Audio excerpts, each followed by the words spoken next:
From London's West End to cinemas around the world.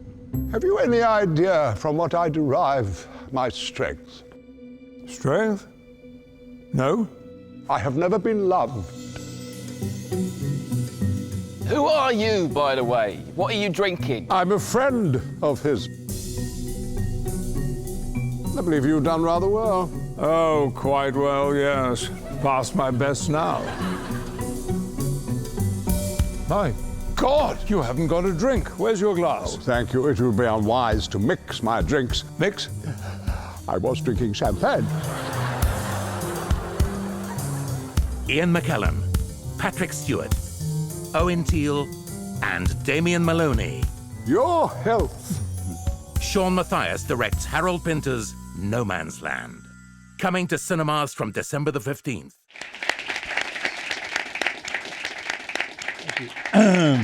Owen, welcome to Talk to Google. Welcome to the London office. How are you this morning? Well, the hangover hasn't really kicked in yet, but at least I'm here, which is more than I can say for my co-star Damien. So for those watching on the video, we better explain. Yeah, you were out last night. You won Best Revival at the We won Best Revival at the Evening Standard Theatre Awards last night, which is quite a big glitzy affair, to say the least. And their hospitality was immense. So when we won, you go off to have a photograph taken with the award, and while we were doing that, I came back a little early, and I could see my wife with a very strange-looking drink in her hand, and I said, "What is that?" And she said, "It's a champagne cocktail. You've got to have one." And I knew then that we would be leaving quite soon because my wife doesn't drink alcohol very much. And indeed, yeah, we were gone. So that's why I'm here. But Damien obviously stayed for a little more. But it was a wonderful party. But the thing is, doing the play is, I have to say now, it's on such a roll that we all love doing it, and people seem to love us doing it. And so you get onto a roll, and I think it's now something that I will not forget. Ever, it's an extraordinary the play experience. No Man's Land, Harold Pinter, tell us about the play itself. Well, yeah, I mean, should I just talk as if you don't know what I'm talking about? But maybe some of you've seen it, or you know the play, you've studied Pinter or something. I don't know. Go as though we assume we know nothing. That's a good. Okay, well, it's written in 1974-75. It's a play that is incredibly simple. Very little happens. But within it, within the discussion, within the attitudes of the people, you get the whole spectrum of what life and the fear of losing it, life, means, I would say, to Harold Pinter. So he's very much in this play. So on the face of it, what happens is a man that you've just seen, played by Patrick Stewart, called Hirst, is obviously a very, very, very successful poet, and probably a bit more than that as well, and is an iconic figure of literature in the 1970s. Who Pinter was actually basing it on, he will not say, but there's a lot of people in there. He is, however, in a state of alcoholism and suffering from... I find it quite interesting. I would have to say, in this day and age, he's suffering with dementia. So it's a pretty serious sort of starting point. He's been to the pub, and all he wants to do is drink.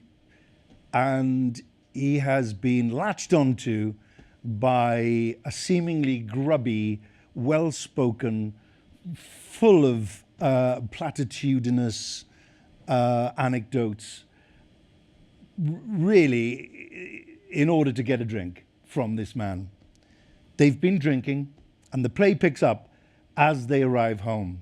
So we get the picture that this man has staggered back to his house, and the hanger-on, played by Ian McKellen, is not going anywhere. He can sense this man's got money, and he's going to get another drink out of it at the very least.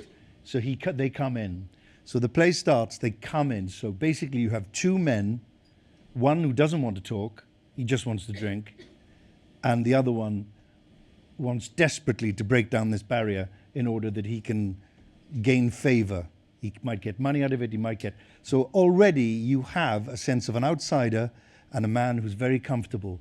And he's very comfortable in his own class, he doesn't have to prove anything, and the other man has to prove everything. And yet, you'll never know, and it will never be explained to you, if they both are equally as talented as poets and writers. What you will see and witness, and I can safely say this now, having done it the amount of time we have, you will laugh and laugh and laugh at them. And why do we laugh at miscommunication and clearly one man at times humiliating another man with semantics of the English language? So you get Pinter playing this out, and it's like a play in itself, that first scene. And it goes on for about 25 minutes. And, well, as I say, maybe spoiling it, the main character, the home in which we are, is played by Patrick. And it does spoil it, but anyway, he keels over. He literally falls to the floor and crawls out of the door. And you think, well, that's the end of that, which it is, the end of that scene. And then two characters come on, played by myself and Damien, Briggs and Foster, and you don't really know who we are. And we are left alone with this rather vulnerable character now, played by Ian, who is determined to not be put off. He's going to hang on to this position, which is simply that he's in the house. He wants to get the maximum out of it.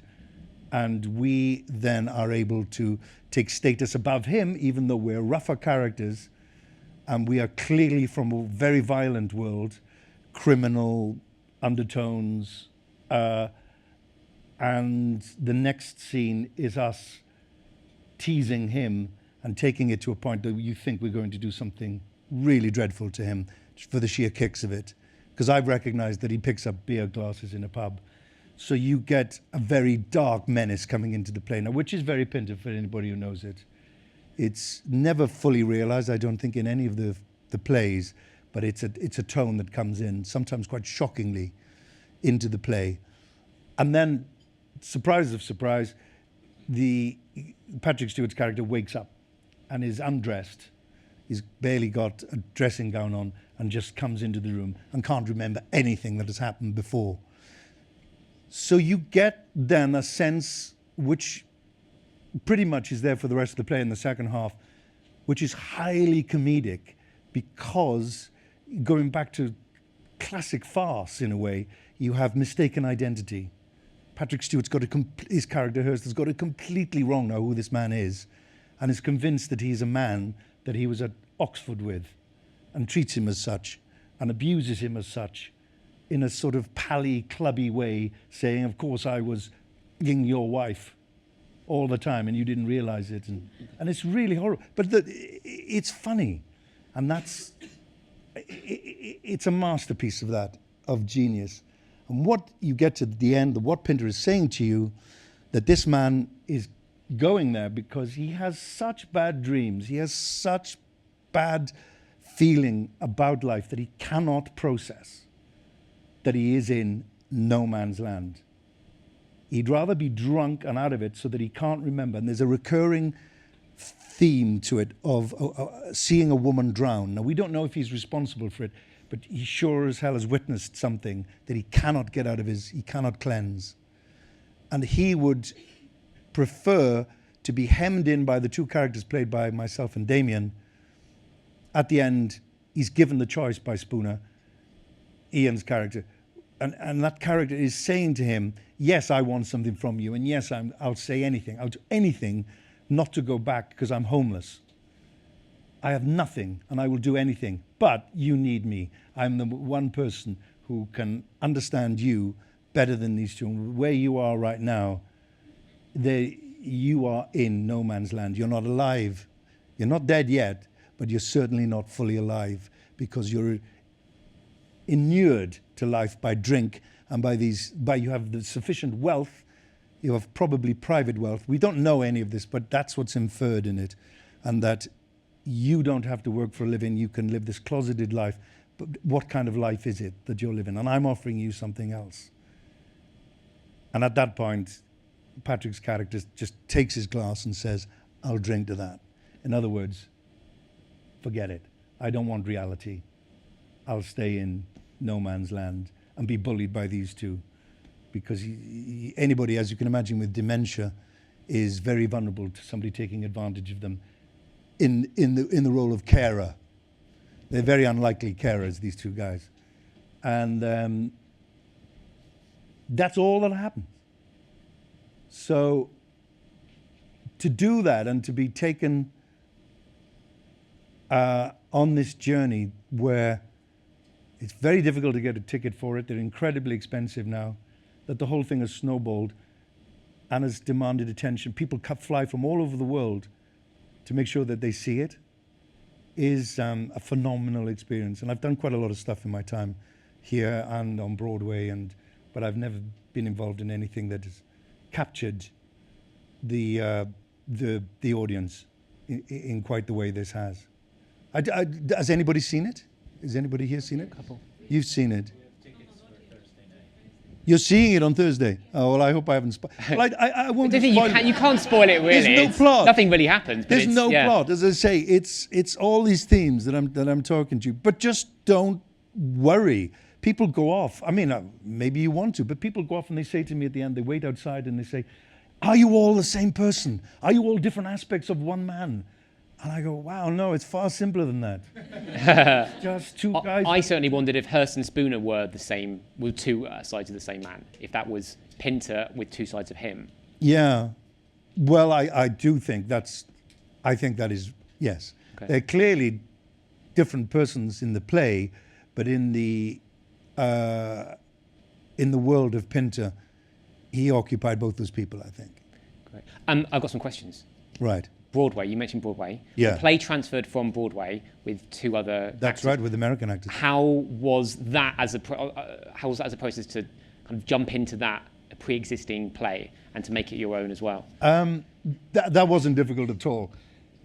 The day, all the time leading up to starting to work on it, obviously I feared that there would be a problem with the fact that they'd done it on Broadway and that we would be stepping in.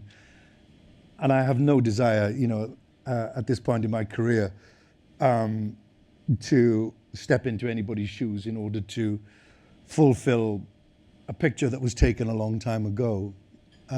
Theatre is my medium of choice, and I will get onto that in a minute. Why? And it's about the creativity, and it's about the collaboration with an audience. Like I'm doing, as I'm talking to you, because we're quite intimate, I can look at you. I'm listening to you as much as you're listening to me.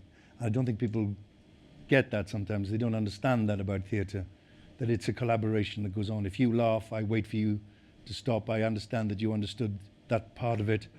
There's a famous thing that is a quote that I've heard that I love to repeat, which is that laughter is the sound of comprehension. If you understand the point I'm making, then you can laugh with it. If you don't understand the point I'm making, then you don't. And there are signals that are going back and forth between an audience and a thing. And it is like a drug. It's a very dangerous thing.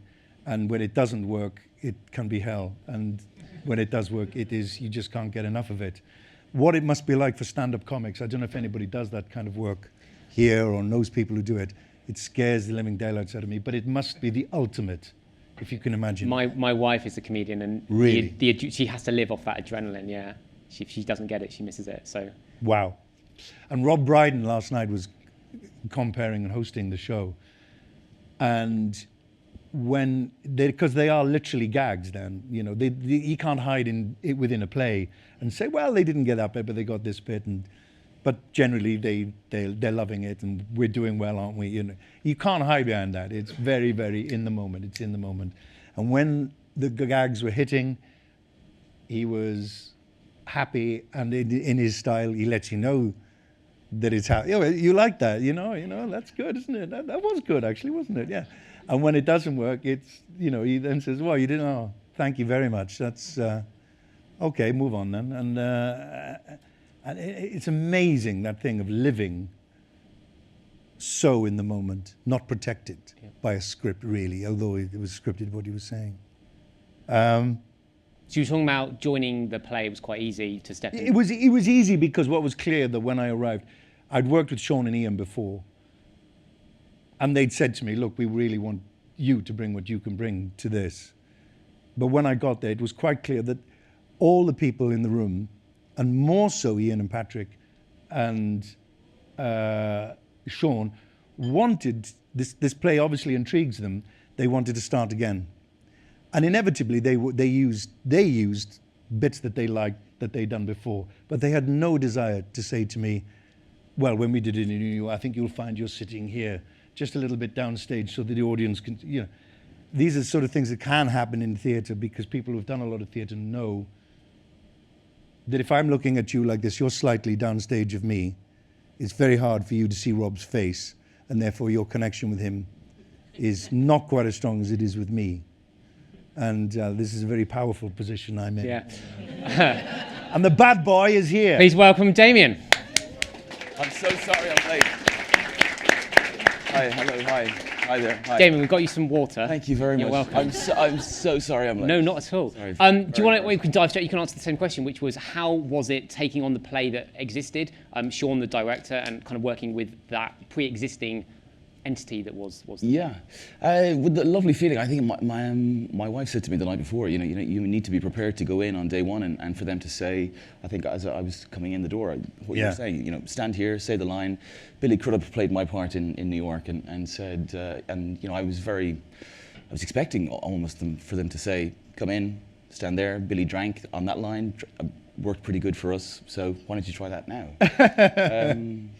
But it wasn't like that at all, and we were kind of welcomed in by Ian and Patrick and Sean on day one, and my entrance, I come through a door at kind of very, very high speed, but I must have done that entrance, I'd say 150 different ways, and Sean would say, that's good, explore that further, that's rubbish, don't ever do that again. There was real freedom to play around with our parts and our kind of, and with the play, and it was really, really very thrilling, and it certainly gave us, I think, creative ownership over our characters, and I know that Patrick and Ian have said that this is a very different version of the play that they did in New York, so it's lovely to kind of have that kind of stamp of ourselves. Right, very good. So you both worked on stage and screen. Damien, do you have a preference as to which you prefer?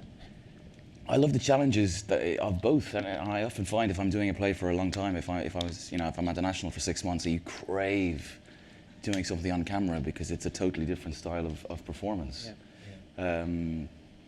So fingers crossed, something on screen will come up. We still have another great 5 weeks of this. This one's till December the 15th, 17th. 17th, yeah. But then you have the other side there, the kind of the halfway house, which is NT Live, which is a live cinema broadcast around the world on December the 15th, which is it's a really I've done 2 already. I've done 2 at the National, and they are really it's essentially like another opening night. So the nerves are kind of just as big, and it is actually live. It's recorded. It's live. It's live. Properly live. They have, I think 7 cameras in the theatre. They take out some seats, and they broadcast it live. So it means that my family can rent a minibus from our village in Ireland and drive up to the cinema in Dublin, and we'll go and watch it. And my family, I have family in the States. They can all come and see us, and it is a fantastic prospect. But the very first time I did it, I remember I was opening the show, and I remember the curtain was down, and Emma Freud was presenting, and she kind of was talking to the audience on screen and in the theatre. She said, these people think about the poor actors, because last night they played to 800 people, and tonight they played to 80,000. And I just remember, as soon as she said that, the curtain went up, and it was just my face going, oh my God. And then suddenly. And of course, that opens it to a wider, younger demographic as well, who can sit in cinemas. Well, that's very, very good. But I want to ask the people here today, because it's something that we've talked about a few times, and I want to know, if you remember at the beginning of this, I mentioned that for me, the medium of theatre is very, very special, and probably is my medium of choice. And part of that is listening to the audience, and vice versa, and it grows. It becomes a collaboration, as I said.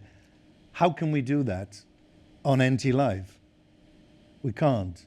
We're in the hands of the technology, and we can't hear the audience. There will be some audience with us. I'm not saying I'm negative about it, but I have questions about this new medium that is being created, that is neither one nor the other. And I'm wondering if people here have been to these events and enjoyed, let's say what it is, the theatricality on film, if you see what I mean. Has anyone been to one of the NT Live events before? There was a director. Did you enjoy it? Yes, actually, it was. Do I need to go to the mic? Yeah, in fact, yes, Stacey, if you want to go to the mic in the middle.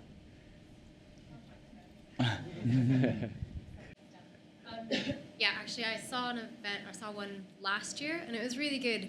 It's different than being in a theatre because you don't get the kind of live interaction and you don't get the same vibe. But on the other side, you get the best seat in the house because the camera moves around in so many different places. So it's like you're moving from one spot to the next spot to the next spot, so you're always getting the best view. No one's head's ever in the way. And you still kind of get the interaction, even though you're not there, and everybody still stands up and applauds. And it's a really nice because everyone's there, and it makes it a lot more accessible. Because I don't live in London, so coming into London to see a show on like a Tuesday night is a bit of a commitment. And so being able to just go down the road to my local cinema and watch it is really cool.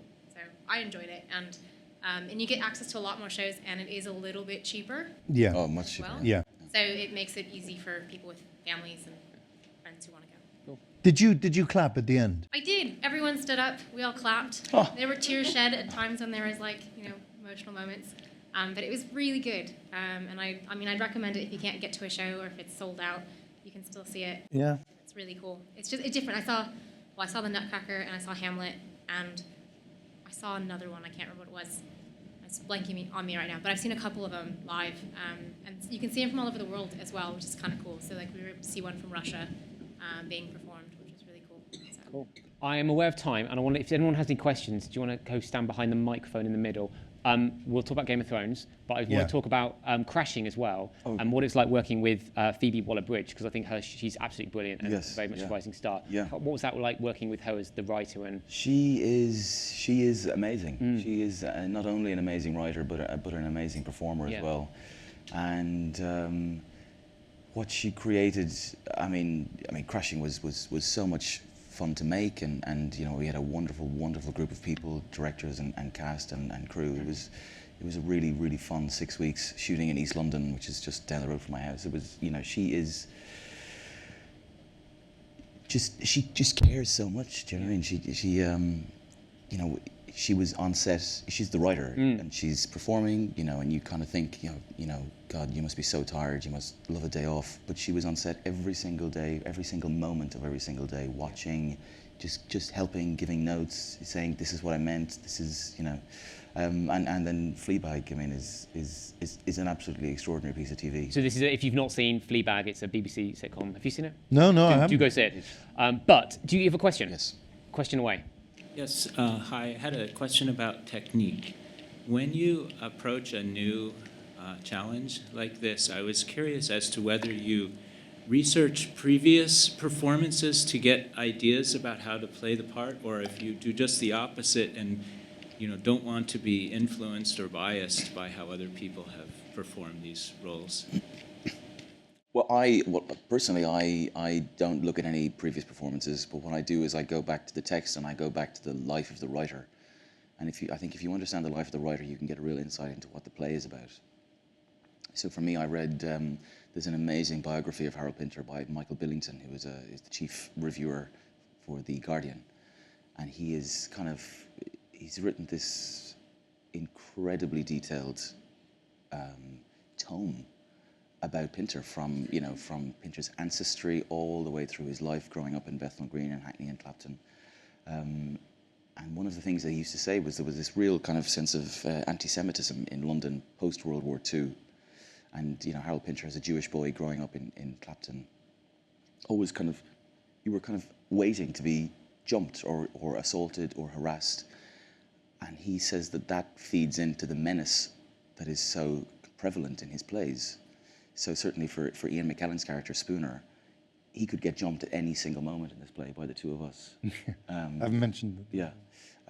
So I try and kind of go back to the bare bones of where the play has come from, rather than seeing other person. But if you ran into a bit of a wall and you weren't getting the creative, it wasn't happening, would you go back and look at a film version or? No, I remember even playing a vampire. I didn't watch any.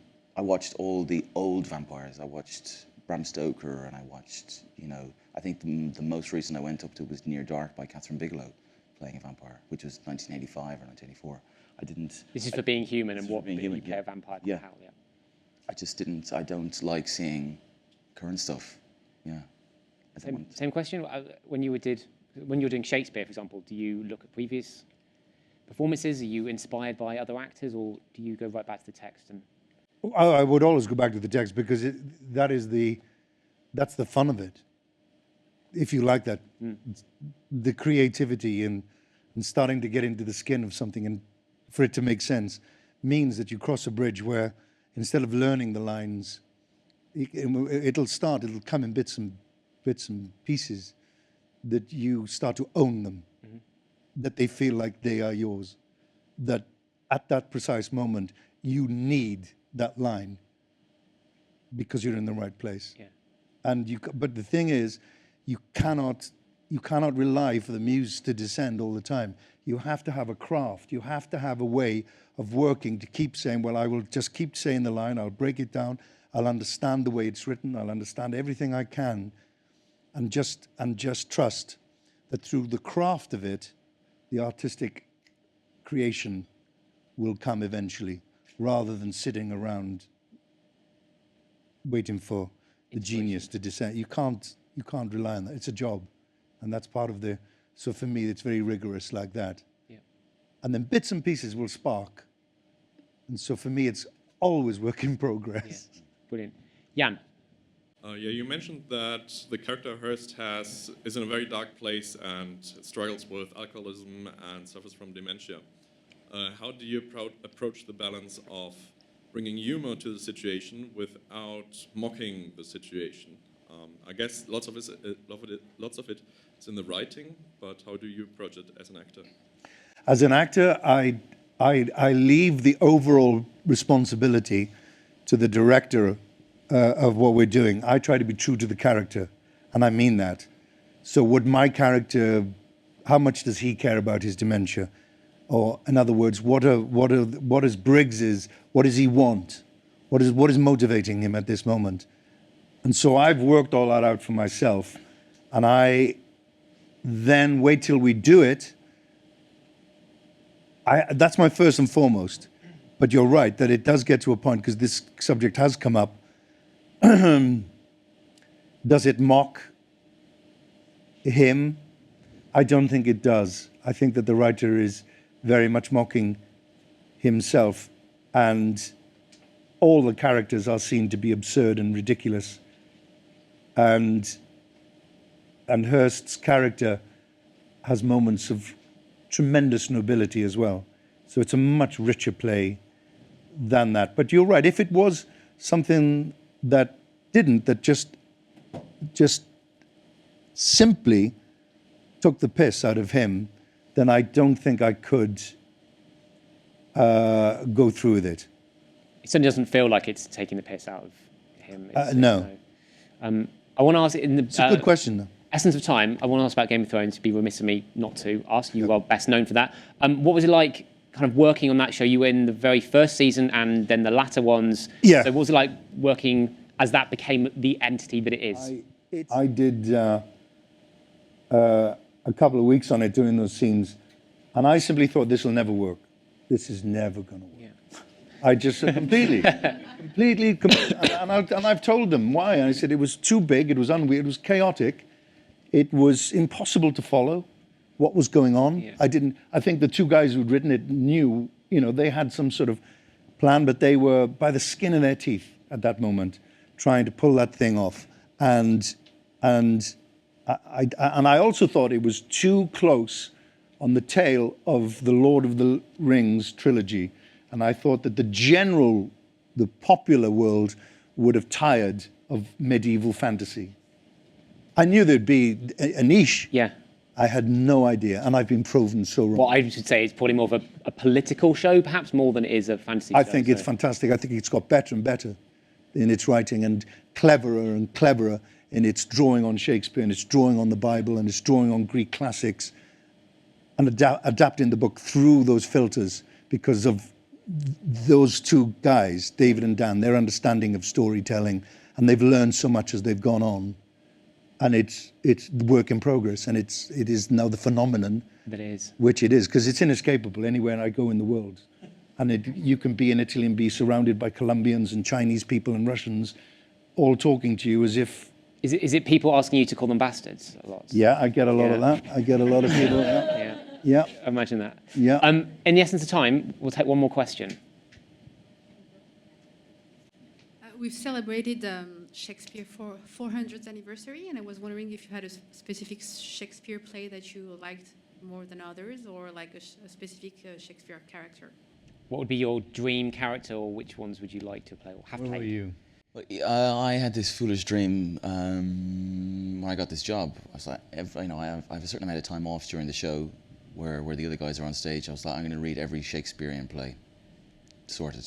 Brought the collected works into my dressing room. I think I've read one, and we've been doing it for 4 months. But Ian has given me a list of Shakespearean plays, Jacobean plays that I must read. And in descending order, Richard II is the first, then Edward II by Marlowe, then King Lear, and I can't remember the rest of the list. But he basically has said, these are the plays that you need to read, these are the parts that you need to play. So I'm slowly but surely going through them. So Richard II, I've read, it's fantastic, but I would love to play that part. Owen? It's hard to pick one. It really is. Earlier in my career, I spent 4 years at the Royal Shakespeare Company, and around that, I've done Shakespearean productions for other companies. One of the things I think is quite interesting, and I hope this happens for Damien, and I hope we will be able to do it on this, that the plays that I've done, when I have chance to reread them, not so much when I see them again, but when I reread them, they act like a diary, because the learning process was such a massive learning curve for me. I hadn't had an academic background, so the ability to read these plays, to break them down, and to what's going on and why they're in verse at this moment, why this bit is in prose, why I didn't have those tools. So when I was at the Royal Shakespeare, I had a lot of catching up to do. So when I read those plays now, I can go back to how I felt, and sometimes it gives me the enthusiasm again to remember the joy of understanding, starting to understand. I don't know, Shakespeare's a funny thing, because if you genuinely have no idea and you've never heard the language before, how much do you get as you sit in an audience? When you talk about that raw audience. I certainly remember watching, I didn't study Shakespeare, didn't study English, and I remember not getting it, and then I watched Simon Russell Beale in something, and it just clicked, and he just made that there you alive. Go. Yeah.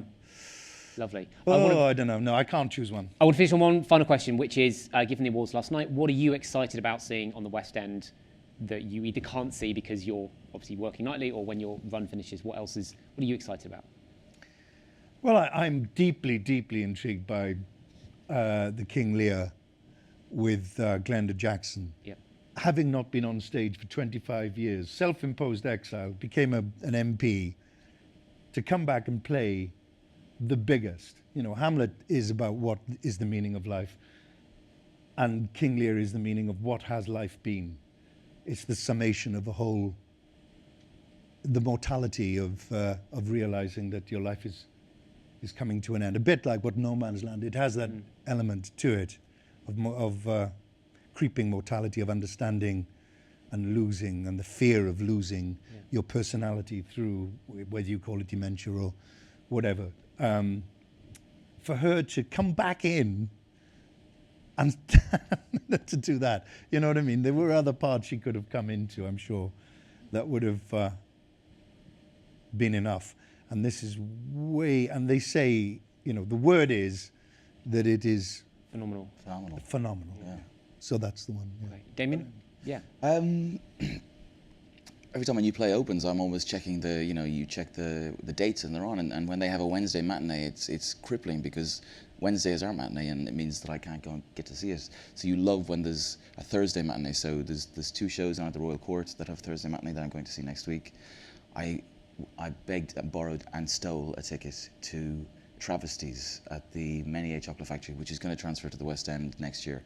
And if you can get to see that play, it is a stunning, remarkable piece of theatre. It is so exciting and so well written and so funny. And we were at the Evening Standard Awards last night, and I basically went around the party looking for the cast to congratulate them because it's so wonderful. The one show that I wish I'd seen is Oil at the Almeida. Okay. Almeida have Wednesday matinee, so I can't get to see it. So that's for me. But I'd love to see Glenda. I'd love to see Harry Potter. There's so many great plays on at the moment. Brilliant. All right, well, thank you very much, gents. Please join me in a massive round of applause for Owen and Damien.